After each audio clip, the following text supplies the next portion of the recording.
The inheritance Marcus considered the document, its legalistic prose a dense thicket of clauses and subclauses. His fingers, accustomed to the brittle parchment of ancient texts, found the crisp modern paper almost alien. He was a historian, a specialist in forgotten maritime trade routes, his world one of meticulously catalogued archives and solitary research. Human interaction was a variable he preferred to minimize. The past, in its silent, immutable form, offered far fewer complications. This unexpected inheritance, Blackwood Manor, represented a monumental complication. The estate, according to the solicitor's concise letter, was situated on a remote stretch of coastline, miles from the nearest village. Its lineage, the solicitor had vaguely implied, was complicated. Marcus had always understood his family tree to be sparse, a withered branch with few leaves. The existence of a distant, childless relative, a great-aunt he had never known or even heard mentioned, felt like an elaborate fabrication. Yet, the accompanying deeds and property transfer documents were undeniably authentic, bearing seals and signatures that resisted any immediate historical debunking. His initial inclination was to divest himself of the property immediately. An ancient manor, particularly one in such an isolated locale, promised only expense and distraction from his current work on the Phoenician voyages. But a flicker of intellectual curiosity, a professional reflex, nudged him. The solicitor had mentioned local legends, a reputation for unsettling occurrences. Marcus, a man who dealt in empirical evidence and verifiable facts, dismissed such folklore as the predictable output of rural isolation and overactive imaginations. Still, the prospect of a historical site, however minor, with a documented past, held a faint, almost imperceptible allure. He would inspect it, catalog its relevant history if any existed, and then sell it. A simple, logical sequence. The journey was protracted, a slow descent into geographical isolation. The paved roads eventually gave way to gravel, then to a deeply rutted track that wound through skeletal trees. The air grew progressively cooler, damp with the proximity of the sea, carrying a faint, mineral tang. The driver, a taciturn local whose name Marcus had not bothered to ascertain, offered only monosyllabic responses to the few questions posed. Blackwood Manor, the driver had grunted, indicating a distant, almost indistinct silhouette against the bruised sky, sits right above the coastal caves. Deep ones, they say. Go back a long way. Marcus merely nodded, his gaze fixed on the approaching structure. It was larger than anticipated, a sprawling affair of dark stone and timber, its gables sharp and numerous, like the teeth of some petrified beast. The sky had begun to weep a thin, cold rain, lending a grim sheen to the slate roof and the ancient, leaded windows. No light gleamed from within. The immediate surroundings were wild, overgrown with thorny bushes and skeletal trees that clawed at the gray atmosphere. The vehicle crunched to a halt before a pair of immense, wrought iron gates, rusted to a deep, earthy red. They stood ajar, as if perpetually awaiting a departure that never occurred. Beyond them, a long, winding drive, choked with weeds, led to the manor itself. Marcus paid the driver, the transaction brief and devoid of pleasantries. The vehicle turned, its tires spitting gravel, and receded down the track, leaving Marcus utterly alone. He stood for a moment, observing the edifice. Its scale was imposing, its architecture a haphazard accretion of styles spanning centuries, each edition leaving its own peculiar scar on the whole. Marcus walked the winding drive, his footsteps muffled by the encroaching weeds. The air thickened around him, growing heavy, almost viscous. A heavy brass knocker, shaped like a grotesque gargoyle, was verdigris-stained. He twisted the cold metal of the doorknob. The interior was a cavern of gloom. Light struggled through the grimy windows, painting weak. Dusty streaks across the vast, empty hall. The air was thick, heavy with the scent of extreme age, dust, mildew, and an undercurrent of something indefinable, something that prickled at the back of his throat. His breath plumed faintly in the frigid air. Marcus stood within the threshold, his gaze sweeping the cavernous space. He registered the intricate carvings on the banister of the grand staircase, the vast, empty fireplace, the sheer, overwhelming emptiness. The local legends, he reminded himself, were just stories. Yet, an unfamiliar sensation began to coalesce within him, a subtle but persistent hum of unease. It was not fear, not yet, but a distinct awareness of being profoundly unwelcome. The house, in its immense, silent decrepitude, seemed to watch him. He felt, for the first time, that he was not merely an observer of history, but a trespasser upon it. The driver, a taciturn man whose face held the indelible marks of wind and salt, deposited Marcus's last trunk beside the colossal oak front door. He offered no parting words, merely a curt nod before the rumble of his utility vehicle faded into the patter of the rain, leaving Marcus in an abrupt, profound silence. The manor loomed, a hulking silhouette against the leaden sky, its rain-streaked windows like vacant eyes. A faint, earthy scent, a mix of damp stone and something vaguely metallic, permeated the air. Marcus pushed the heavy door inward. The interior was a cavernous expanse, choked with dust motes dancing in the meager light filtering through grimy panes. High ceilings vanished into shadow, and the air was frigid, carrying the musty odor of generations of undisturbed repose. He found the main study, a grand room dominated by a vast, empty fireplace and floor-to-ceiling bookshelves that promised centuries of forgotten narratives. This would be his sanctuary, his base of operations. Over the next 2 days, Marcus worked with a methodical intensity that bordered on ritual. He unpacked crates of books, meticulously sorted bundles of yellowed documents, and arranged his own carefully indexed research files across the massive mahogany desk. His skepticism was a shield, a well-honed academic discipline. He approached the manor not as a place of legend, but as a historical artifact, a repository of verifiable facts waiting to be unearthed. The local tales of malevolent presences were, to him, merely the folkloric embellishments of an isolated community. It was not the general coolness of the old house, this was localized, an icy pocket that raised gooseflesh on his arms despite the woolen sweater he wore. He paused, pencil hovering over a page, and turned slowly. Nothing. The room was empty save for himself and the silent stacks of books. He attributed it to a draft, a peculiarity of the manor's ancient construction. Perhaps a faulty window seal, or a flue that wasn't quite closed. He made a mental note to investigate the fireplace mechanism. Later, while cataloging a collection of local parish records, a faint, wispy sound reached his ears. It was indistinct, like a sigh carried on a distant breeze, or the rustle of dry leaves. He paused, straining to hear it again. The manor offered only its own creaks and groans, the settling of timber, the soft tick of rain against a distant windowpane. He dismissed it as the wind, a trick of the old house's acoustics. His mind, accustomed to logical deduction, found no difficulty in assigning mundane explanations. He continued his work, delving into the intricacies of land deeds and family lineages. He had placed a rare first edition of a regional history on the edge of his desk, intending to consult it after a short break. When he returned from the kitchen with a cup of lukewarm tea, the book was gone. His gaze swept the desk, then the surrounding floor. He felt a flicker of annoyance. He was certain he had left it there.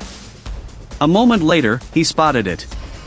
It lay on the floor several feet away, tucked beneath a reading chair, open to a page detailing the geological features of the local coastline, specifically mentioning the coastal caves. Marcus frowned. He had no memory of moving it, let alone placing it beneath a chair. He attributed it to an oversight, a momentary lapse in his typically precise habits. Perhaps he had nudged it inadvertently, or it had simply slipped. He picked it up, noting the faint impression of a thumbprint on the open page, a print that did not seem to be his own. He rubbed it away with a corner of his sleeve, a small tremor of unease passing through him. His research continued, methodically, relentlessly. One evening, while searching for a particular volume on regional architecture in a less frequented part of the library, his fingers brushed against a loose panel in the back of a deep shelf. Curiosity, a driving force in his profession, compelled him to investigate. With a soft click, the panel gave way, revealing a narrow recess. Inside, nestled amongst cobwebs and dust, lay a stack of leather-bound journals and a bundle of letters, tied with a faded velvet ribbon. Their appearance was far older than anything else he had encountered in his initial survey. Marcus began to read. The entries chronicled the experiences of a previous inhabitant, a woman identified only as the mistress of the house. Her initial entries spoke of the manor's quiet beauty, its isolation, and the solace she found within its ancient walls. The final entries were barely coherent, a terrifying descent into madness, filled with pleas to an unseen entity and warnings to leave before it takes everything. Marcus felt a prickle of something akin to alarm. The woman was clearly unbalanced, a victim of isolation and perhaps a predisposition to mental fragility. Such historical documents were often rife with the irrational. He found himself glancing over his shoulder, a habit he hadn't possessed before entering the manor. The rain had receded, leaving the air heavy with the scent of damp earth and distant salt. Marcus stood by the colossal oak door, the silence of the manor pressing in, more profound now that the rumble of the utility vehicle had vanished. He dragged his final trunk across the threshold, the scuff of leather against aged floorboards a sharp report in the sudden quiet. The interior was a cavern of shadows, the last vestiges of daylight struggling to penetrate the grimy panes of the tall, narrow windows. He spent the remainder of the evening unpacking a few essentials, his movements echoing in the vast, empty rooms. The air was thick with the smell of dust and something else, something indefinable, like old paper and forgotten metal. He paused, listening. It ceased. He dismissed it as the house settling, the slow creak of ancient timbers. He turned his head sharply, but the hall remained vacant, bathed in the deepening twilight. He froze, spoon suspended over the pan. Sleep offered no respite. Marcus's dreams were fractured, vivid landscapes of churning gray water and jagged, salt-scoured rock. Water dripped from unseen crevices, magnifying the profound quiet, until a distant, guttural moan began to reverberate through the stone. It wasn't the wind, it was too deep, too resonant. He knew, with the inexplicable certainty of dreams, that he was in the coastal caves, and something ancient and hungry resided within them. The following days were a blur of research. Marcus set up his temporary workspace in the grand, dust-shrouded library, surrounded by stacks of inherited texts and his own historical documents. He began with local land deeds and census records, tracing the manor's lineage through generations of owners. His initial goal was purely academic, to understand the architectural evolution and social impact of such a long-standing structure. However, as he delved deeper, a disturbing pattern began to emerge. The names blurred together after a while, the Blackwoods, the Ravenscrofts, the Athertons. Each family, without fail, had a history marked by tragedy and inexplicable misfortune. He found records detailing a rash of melancholia in the late 17th century, leading to several suicides within the manor's walls. From the early 1900s, spoke of a woman driven to fits of madness, his family eventually committing him to a remote institution. He had initially dismissed the local legends as charming, if macabre, folklore. Every resident who had spent a significant, isolated period within these walls had met a grim end, madness, disappearance, or self-inflicted death. The historian in him demanded a rational explanation, a common thread beyond mere coincidence. Was it the isolation itself? The bleak coastal weather? The house was not just old, it felt aware. His skepticism, once a sturdy bulwark, was beginning to erode, chipped away by the relentless, subtle assault on his senses and the grim narratives he unearthed. The manor, he realized with a growing unease, was telling its own story, and he was becoming a character within it. The chill Marcus felt had nothing to do with the manor's inherent cold. He reread the brittle parchment, his finger tracing the meticulous script of the solicitor's affidavit from 1897. The sudden and inexplicable departure of the proprietor, Mr. Alastair Finch, leaving all worldly possessions behind, with no forwarding address or explanation. Subsequent inquiries yielded no trace. This mirrored similar phrases in documents spanning centuries: a merchant in 1732, a retired naval officer in 1821, a reclusive artist in 1908. Each account, clinical and detached, documented an abrupt, complete vanishing. Marcus had initially dismissed the local legends as charming, if macabre, folklore. But here, in the cold, objective language of legal documents and historical accounts, was a stark, undeniable correlation. Every resident who had taken ownership of this house had either died under peculiar circumstances or simply ceased to exist within the public record. His skepticism, a carefully constructed edifice of empirical data and rational thought, felt a tremor. He stood, pacing the worn rug, his boots sinking slightly into the pile.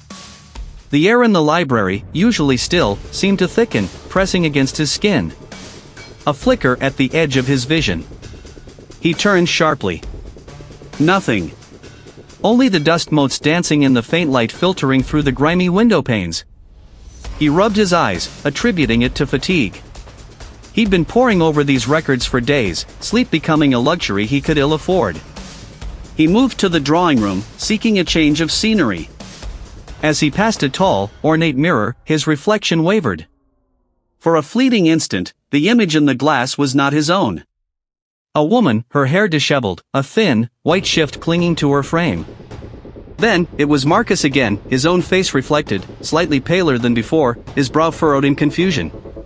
He stopped, staring at the mirror. It felt less like an illusion and more like a memory, overlaid on his own reality. A low creak sounded from the floorboards above him, followed by a faint, desperate sob. Marcus froze. He knew he was alone in the manor. He had confirmed it repeatedly. Yet, the sound was undeniable, raw with anguish. Each step echoed, amplified by the house's quietude. The feeling of being observed intensified with every upward tread. It was not a physical presence, no specific shape or form, but a pervasive, unyielding pressure, like an invisible weight settling on his shoulders, burrowing into his thoughts. He felt judged, scrutinized, as if the very architecture of the manor held a collective gaze. In the upper hall, a faint scent of brine and damp earth, alien to the musty interior of the house, drifted past him. He paused, inhaling deeply, trying to place it. It was distinct, sharp, carrying with it a faint, metallic tang. As he stood there, a sudden, blinding flash of imagery assaulted him. He was no longer in the manor hall. He was running, the wind tearing at his clothes, the roar of crashing waves deafening. The air was thick with salt spray, stinging his eyes.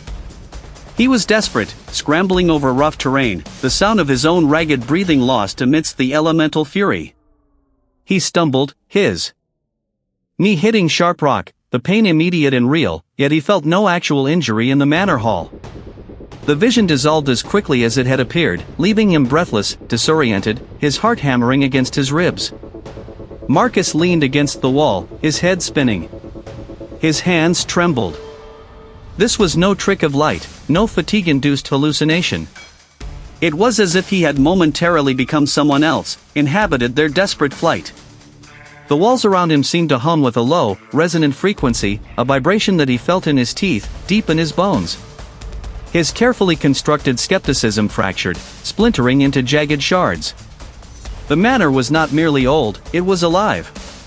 And it was not simply a repository of history, it was a collector of experiences, a devourer of moments, replaying them, reliving them, perhaps even feeding on them.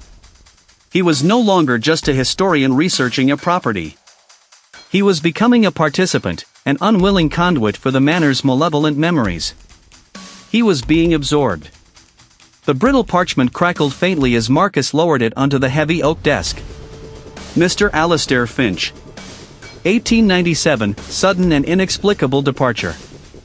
The solicitor's affidavit offered no further details, only the chilling finality of the words. Marcus's mind, usually a fortress of logic, found itself circling a disquieting void. But Finch's disappearance, documented and official, was not a ghost story. It was a fact. He stood, stretching his stiff back, the old house groaning around him. He walked to the window, peering out at the gray, churning sea, a slate-colored expanse under a sky bruised with impending rain. He pulled his mobile phone from his pocket, the smooth plastic feeling alien in his hand. He hadn't checked it in days. No signal. Again. He hadn't noticed its absence until now, so absorbed had he become in the manor's labyrinthine history. He tried moving to different rooms, even venturing outside onto the overgrown terrace, but the screen remained stubbornly blank, displaying only the stark, unblinking icon of no reception. He tried the landline, a relic he'd discovered tucked away in the drawing room. Dead. A low, persistent hum seemed to emanate from the walls, a vibration more felt than heard, subtly interfering with any attempt at connection. A strange lassitude had begun to settle over him, a profound disinterest in the world beyond the manor's walls. He had intended to drive into the village, to acquire fresh provisions, to speak to a real person, to simply feel the sun on his face. The prospect of leaving, of disrupting the quiet rhythm he had fallen into with the house, seemed utterly unappealing. His meals became irregular, often forgotten entirely, replaced by strong coffee and stale biscuits. His beard had grown untidy, a rough stubble that scratched at his jaw.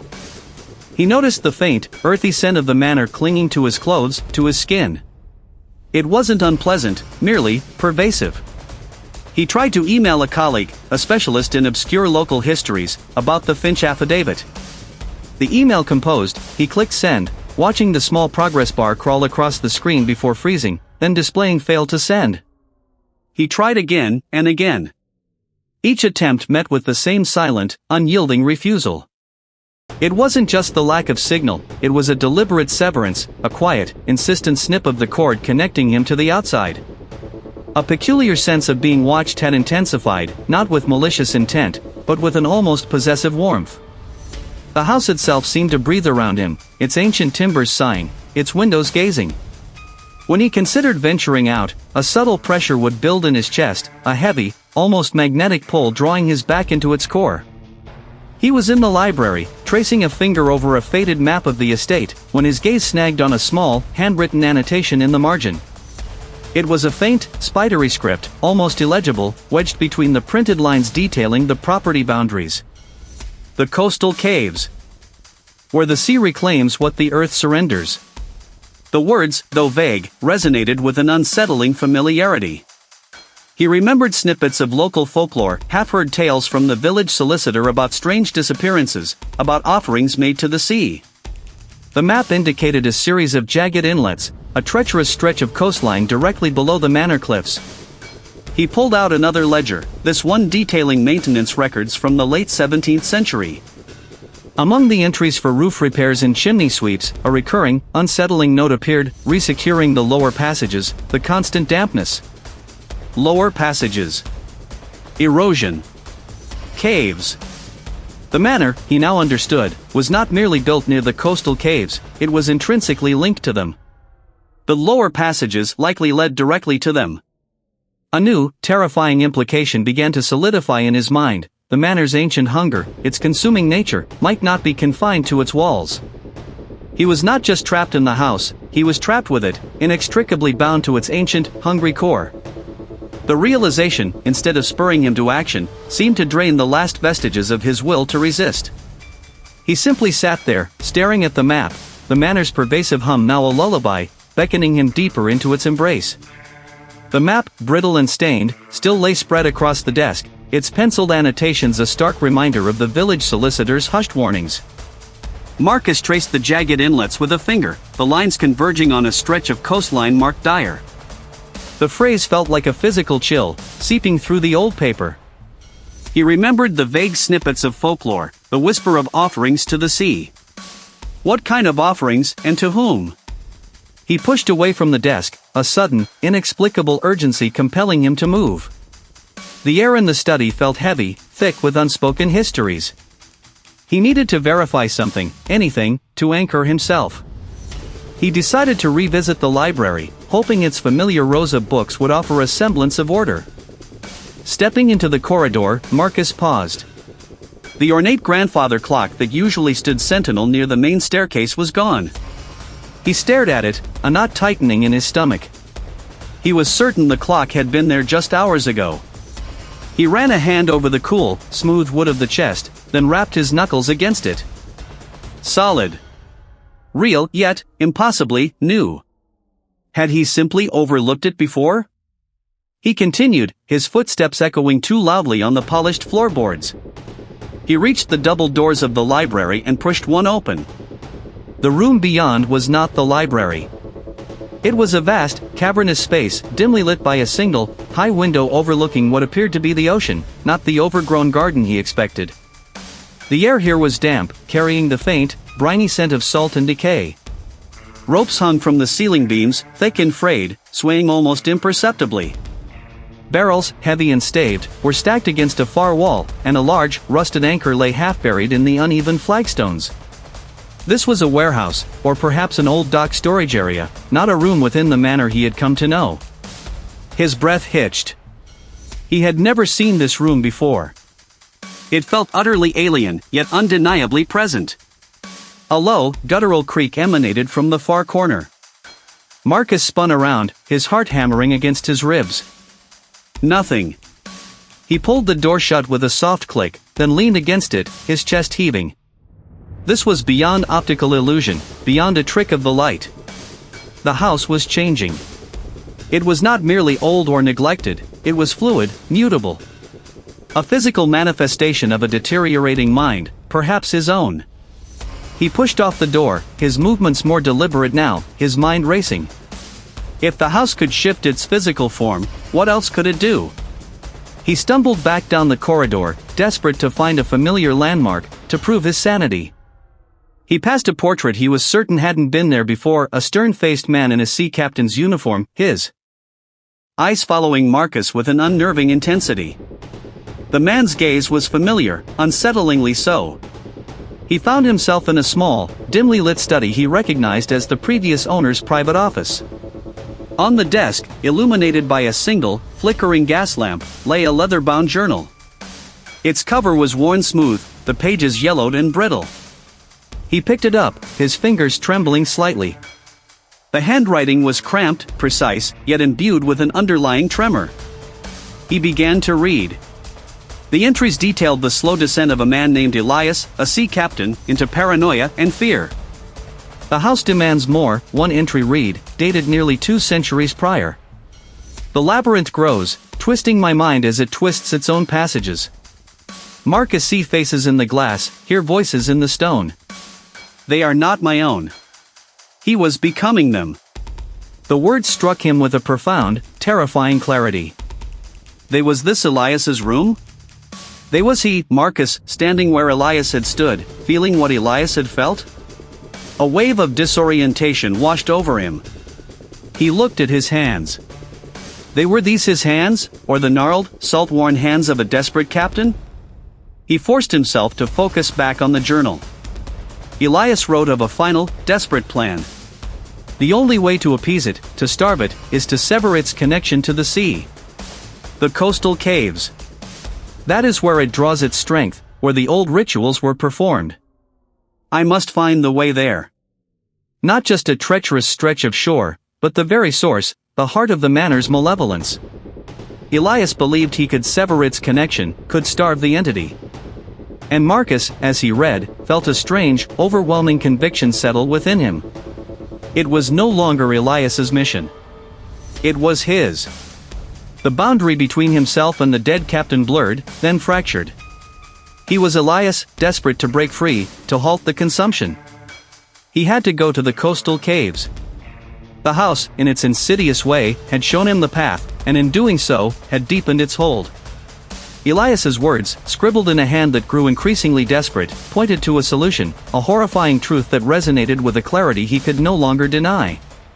The manor was not merely haunted, it was a hungry, ancient thing, drawing sustenance from the very fabric of existence, and the coastal caves were its gullet, its point of connection to a deeper, darker wellspring.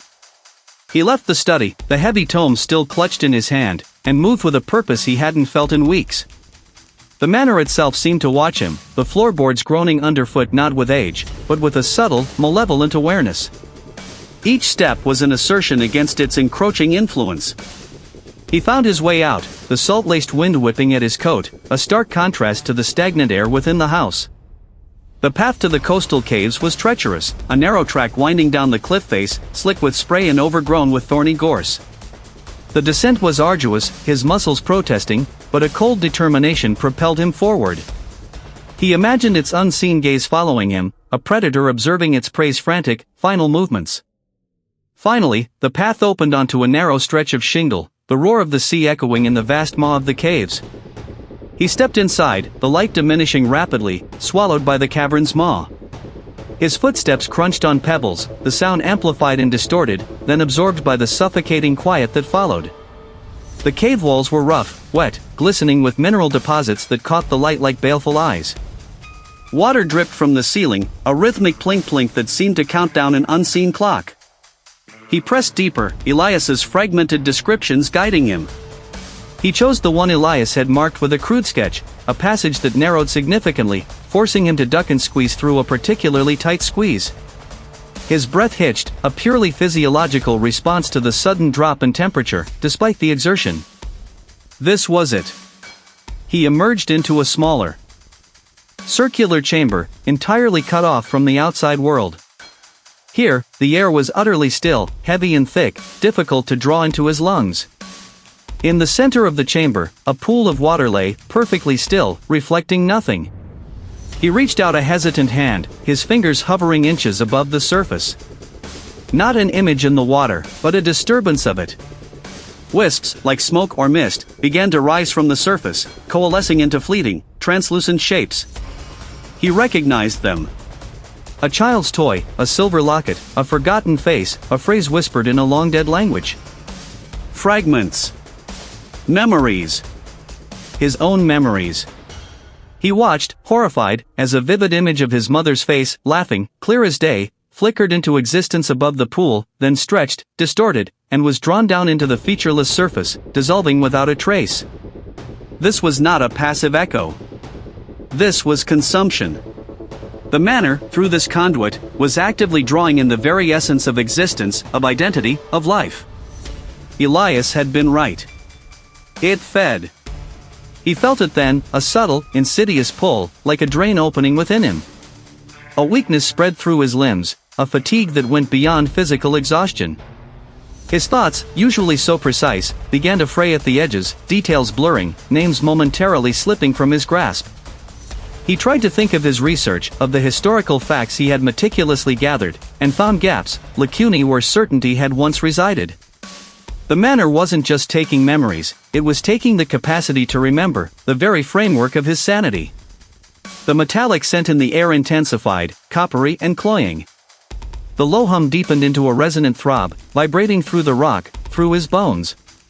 The pool of nothingness seemed to expand, its stillness an active, hungry presence. He was not merely an inhabitant, he was the current, preferred meal. The manor was not content with scraps. It was savoring him, slowly, deliberately, dismantling his mind and spirit, piece by agonizing piece. And he, trapped in its ancient maw, could feel the inexorable process of his own consumption. The manor was a parasitic consciousness, a vast, hungry entity woven into the very stone and timber, and it was feeding. This understanding, though terrifying, brought with it a cold, sharp lucidity. The fog that had been coiling around his mind, blurring the edges of his perception, receded for a precious, fragile moment. He saw the threads of influence, the subtle pressures, the whispers that had guided his every action, and a surge of incandescent fury ignited within him. He would not be consumed. His breath hitched, a ragged sound in the suffocating quiet of the library. He gripped Elias's final journal entry, the brittle paper crinkling under his fingers. The last few pages were a frantic scrawl, less narrative and more a series of fragmented warnings and desperate conjectures. He scanned them again, his gaze darting across the faded ink, searching for the anomaly, the break in the pattern. Not merely a haunting, it is the haunting, roots deeper than stone, a source, the coast, the caves. The words swam before his eyes. A specific phrase snagged his attention, underlined thrice with savage force: sever the umbilical. Sever the umbilical. The metaphor was stark, sickening. If the house was a living thing, feeding, then it must have a point of origin, a tether. And Elias had pointed to the coastal caves. It knew he was stirring. It knew he was trying to break free. He pushed back from the heavy oak desk, the chair scraping loudly against the polished floor. The sound was swallowed almost immediately by the dense air. His muscles protested, stiff and aching from days of obsessive research and sleepless nights, but a raw, desperate energy propelled him. Elias had been a historian, like himself, meticulous despite his unraveling. There had to be a record, a hidden text, a map. His eyes swept the crammed shelves, a dizzying array of leather-bound volumes, some so old their titles were mere ghosts on the spines. He began pulling books, not randomly, but with a sudden, intuitive certainty. Histories of the local region, geological surveys, obscure folklore collections. The house seemed to resist his every movement. A low hum vibrated behind his eardrums, growing in intensity, a subtle pressure attempting to dislodge his focus, to pull his back into the comforting lethargy of submission. He ignored it. He focused on the text, on the images. A crude woodcut in an 18th-century volume on local superstitions depicted a jagged coastline, and unmistakably, a cluster of caves. He found it. Tucked away in a compartment hidden behind a loose panel in the back of a shelf, a small, leather-bound journal, much older than Elias's. Its cover was bare, unmarked, but when Marcus opened it, the brittle pages revealed a script far older, adorned with strange, angular symbols. It was a diary, but also a grimoire, a compendium of observations and rituals penned by a predecessor, a man who had lived in this manor centuries ago. The language was archaic, dense, but Marcus, with his historian's eye, began to decipher fragments. The text spoke of an ancient pact, a symbiotic relationship between the land and an entity that had taken root beneath it, drawing sustenance from the living. It described the manor not as the entity itself, but as its primary locus, its most refined instrument for feeding. And then, the critical passage, illuminated by a sudden, jarring clarity: to sever the root, one must return to the source. With the bloodstone, found where the tides recede and the earth breathes salt, one may sever the ties that bind life to that which consumes it. The stone must be returned, not offered, to the sea. The bloodstone. The coastal caves. This wasn't an escape plan, it was a confrontation. A ritual. A terrifying, desperate act. The house shuddered around him, a deep, resonant groan that vibrated through his bones. The air grew thick, almost viscous, making it difficult to draw breath. The images on the old journal's pages seemed to writhe, the angular symbols shifting, blurring. He could feel the house's attention, a vast, malevolent consciousness pressing down on him, trying to crush this fragile spark of resistance. He knew, with absolute certainty, that the house would fight back with every ounce of its insidious power. It would try to drown him in its illusions, to break his will, to consume the very memory of this discovery. He had a weapon, however arcane, however terrifying. He had a glimmer of resistance, and he would cling to it with the desperate strength of a man on the precipice. He had to reach them. The manor's groan was no longer a distant rumble. It was a guttural exhalation that vibrated through the floorboards, up Marcus's legs, and settled in his chest as a sickening pressure. The very air thickened, becoming heavy and viscous, tasting of damp earth and something acrid, like burnt iron. He stood in the great hall, the last words of the ancient journal echoing in his mind: the bloodstone. The hollow heart of the womb. The coastal caves. This was not merely a path, it was an act of defiance, a desperate gambit. Marcus looked up, his gaze sweeping across the high arches. A section of ornate molding, once firmly affixed, now sagged precariously, a jagged fissure bisecting its length. The house was not merely reacting, it was lashing out. He took a step towards the main staircase, his route to the manor's lower levels and, eventually, the coast. The colossal oak front doors, bolted and chained from within, shuddered violently. The heavy iron latch rattled, then with a deafening crack, it tore free from its ancient wood, sending splinters flying. The doors, still shut, bowed inward, groaning like a tortured beast. This was not a draft. This was intent. He moved quickly, his determination hardening against the rising tide of fear. He needed to reach the subterranean passages, the network of tunnels that led to the coastal caves. It was a sound that scraped against the inside of his skull, a chorus of voiceless grief and fury. The portraits lining the walls seemed to twist, their painted eyes following his every movement, their expressions contorting into silent screams. Midway up, a heavy, velvet curtain, draped over a forgotten doorway, billowed inward as if struck by a sudden gale, though no window was open. A form coalesced within the fabric, a shimmering, translucent figure, indistinct yet undeniably human in outline. It lunged, not with physical force, but with a wave of profound despair that washed over Marcus, threatening to drown his resolve. No, he thought, forcing the thought into being, a fragile shield against the psychic assault. Not yet. He pushed past the spectral form, the air around it frigid and heavy with the scent of stagnant water and old linens. He reached the upper landing, the wailing intensifying. The corridor leading to the servants' stairs, his intended route downwards, was suddenly shrouded in a preternatural fog. It swirled with a sickly green luminescence, obscuring the path. From within the fog, indistinct shapes writhed, their forms flickering like dying embers. The house was weaving its tapestry of suffering, attempting to ensnare him in its web of memories. He could feel the weight of countless eyes upon him, the collective agony of the manor's past inhabitants. He closed his eyes for a brief moment, steeling himself, then plunged into the swirling vapor. These were not mere visions, they felt like projections of pure, distilled memory, each one designed to inflict maximum psychological damage. He felt their despair, their fear, their absolute helplessness. The house was not just showing him what it had consumed, it was making him feel it. His foot struck something solid. He looked down through the dissipating fog to see that the entrance to the servants' stairs was now blocked. A section of the stone wall had collapsed inward, an impossible cascade of ancient masonry and splintered timbers forming an impassable barrier. Dust motes danced in the dim light, catching the faint green glow that still lingered. The house was not merely playing games, it was actively fighting. It was sealing off exits, creating illusions, and weaponizing the very essence of its victims. It wanted him to break, to give up, to become another memory for its consumption. He turned, his mind racing. There had to be another way down. The library.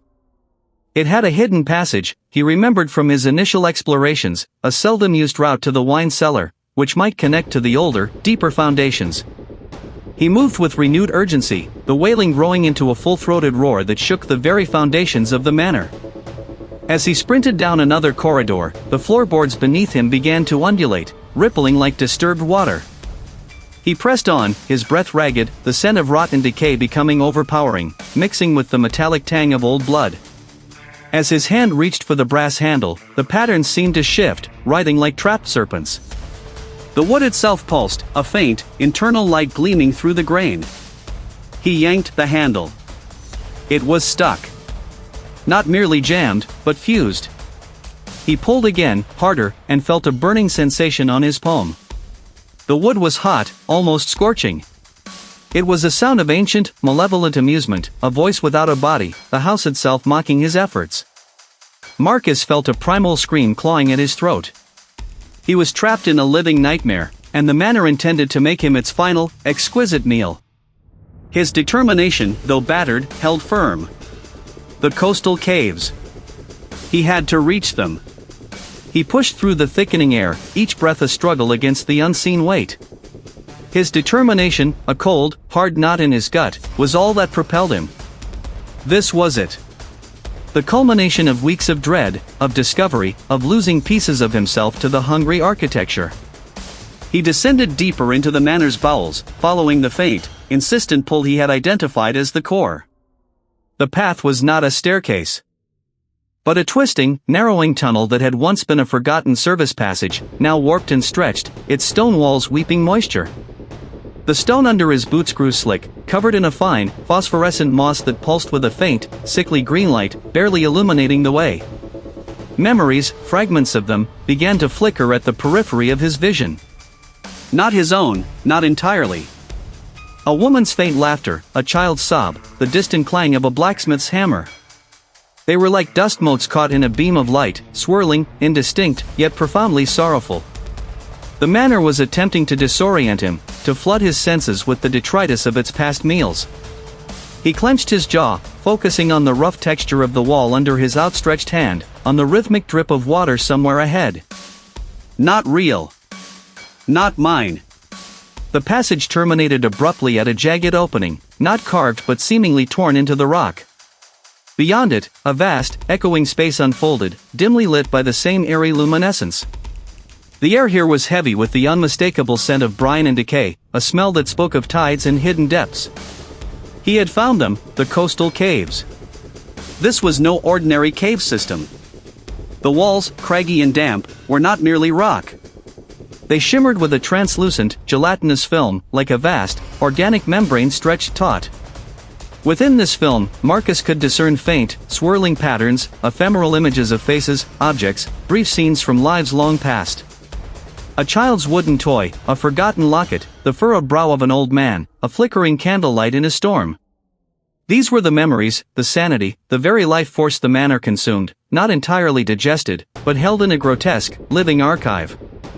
They clawed at the edges of his mind, attempting to pull him into their collective despair. The manor was attempting to drown him in the emotions of its victims, to break his resolve before he could even begin. But it was not just a geological feature. Marcus swallowed, the taste of burnt iron sharp on his tongue. He had studied the ancient texts, deciphered the madman's journal entries, pieced together the fragments of local lore. His plan was audacious, desperate. He pulled the thick, leather-bound volume from his satchel, the manor's own meticulously kept, horrifying ledger, filled with the names and dates of its past inhabitants, each entry a record of a life slowly extinguished. It was a testament to its malevolence, but also, he hoped, its undoing. He intended to starve it.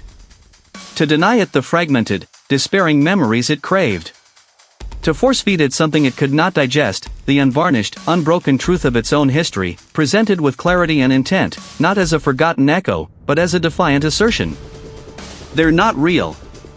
He opened the ledger to its very first page, the ink faded but still legible, and began to speak, his voice trembling but firm, echoing through the cavern, cutting through the spectral chorus. Elias Thorne, he began, enunciating each word with deliberate precision, born 1742, died 1776. The first victim. You took his hopes, his dreams, his very identity, piece by agonizing piece. But you did not take his story. I remember it. I remember him. As he spoke, the pulsating violet light intensified, flaring violently. The translucent film on the cave walls rippled, the fragmented images within it churning, as if the manor itself was convulsing in protest. The air grew impossibly thick, pressing down on Marcus, threatening to crush him. This was the threshold, and the battle for his mind, his identity, and his life had truly begun. The air grew dense, viscous, pressing against Marcus's lungs as if he were submerged in a suffocating syrup. The violet light, now a blinding, throbbing supernova, eradicated all shadows within the coastal caves, painting every rough-hewn surface in a sickening, bruised hue. The shriek was no longer a chorus of voices but a singular, prolonged agony, tearing at the very fabric of his hearing. He felt the vibration in his bones, a resonant hum that threatened to shatter his skeletal structure. He stood his ground, a defiant, solitary figure against the convulsion of an ancient, predatory will. His determination, honed by weeks of terrifying discovery, had solidified into a cold, sharp point in his core. He understood now. The manor wasn't merely a place, it was a vast, ravenous consciousness, a collector of human experience, a devourer of the self. Its hunger was not for flesh, but for the intricate tapestry of thought, emotion, and memory that defined a being. And here, in these foundational caves, was its pulsing heart, its synaptic core. Not just scenes from the manor's grim past, but his past. His childhood study, the scent of old paper and dust, the comforting weight of a leather-bound book in his hands. A difficult conversation with his estranged sibling, the sharp sting of unresolved words. The quiet satisfaction of a historical breakthrough, late nights spent poring over brittle parchments. These weren't mere reflections, they were his own memories, plucked from his mind, rendered with excruciating detail, and then twisted. The comforting study became a suffocating tomb, the sibling's face contorted into a monstrous sneer, the historical texts dissolving into meaningless glyphs. His own thoughts began to blur, his sense of self dissolving at the edges, merging with the cacophony of absorbed lives. He was drowning in an ocean of stolen consciousness. Marcus fought back with the only weapon he possessed, his own singular, defiant will. He had learned that the manor sought to organize, to categorize, to integrate. It absorbed individual consciousness, then smoothed out the edges, making them part of its vast, seamless collective. His counter-strategy was simple, brutal: refuse assimilation. He refused to become another whisper in its endless shriek. No, he articulated, the word a raw, guttural sound lost in the din, yet potent in his own mind. He pushed against the psychic current, not with force, but with an absolute, unyielding rejection. He was Marcus, and he would remain Marcus, even if it tore him apart. He pictured his own consciousness as a jagged, unpolished stone, refusing to be smoothed by the manor's relentless erosion. The violet light flickered, momentarily dimming, as if the entity experienced a spasm of internal pain. The shrieking faltered, replaced by a low, grinding sound, like tectonic plates shifting deep beneath the earth. The translucent film on the cave walls rippled violently, the images within it churning, blurring, then reforming into grotesque, impossible amalgamations, his own face superimposed on a medieval knight, a Roman senator speaking his words, a Victorian lady with his eyes. The manor was attempting to process his resistance, to force it into its existing framework, and failing. It was not just absorption, but a profound intertwining. The manor, in its desperate attempt to consume his defiant will, was not merely taking, it was integrating him in a way it had never intended. He felt a vast, ancient awareness bloom within his own mind, a kaleidoscope of centuries of perception, a profound, terrifying understanding of the manor's true, unfathomable nature. He saw its hunger, its loneliness, its endless, patient wait. And he saw himself, still distinct, yet now irrevocably linked, a new nerve ending in its sprawling, sentient architecture. The struggle ceased. The shrieks died into a low, resonant hum, a deep, pervasive thrum that settled into the core of his being. The viscous air lightened, though it still carried a faint, metallic tang. Marcus stood unmoving in the sudden, profound quiet of the coastal caves. His breath came easily now, but it felt different, as if it drew from a deeper, vaster well of existence. He raised a hand, observing the skin, the lines, the familiar shape. It was his hand, yet it felt more. His vision had sharpened, colors more vibrant, textures more defined. He could perceive the minute crystalline structures within the rock, the slow, imperceptible shift of the tides beyond the cave mouth, the faint, lingering echo of a conversation held in the manor's great hall 3 centuries prior. He was Marcus. But he was also the manor. A part of its vast, ancient consciousness, yet still a distinct, albeit altered, entity. A new sentinel, a new memory, a new voice in its endless, hungry hum. He felt the weight of every life it had consumed, every secret it held, every stone in its foundation. The hunger was still there, a deep, abiding thrum, but now it was his hunger too, understood from within. A faint smile, devoid of any human warmth or joy, touched his lips. It was a knowing smile, an ancient smile. He looked out at the churning gray sea, and in his eyes, there was not the reflection of the waves, but the silent, patient depth of centuries. He had not escaped. He had not been fully absorbed. He had become something new, something terrible, an inextricable part of the very thing he had sought to understand, and destroy. The manor had not merely claimed him, it had redefined him, and through him, it would continue its patient, endless watch.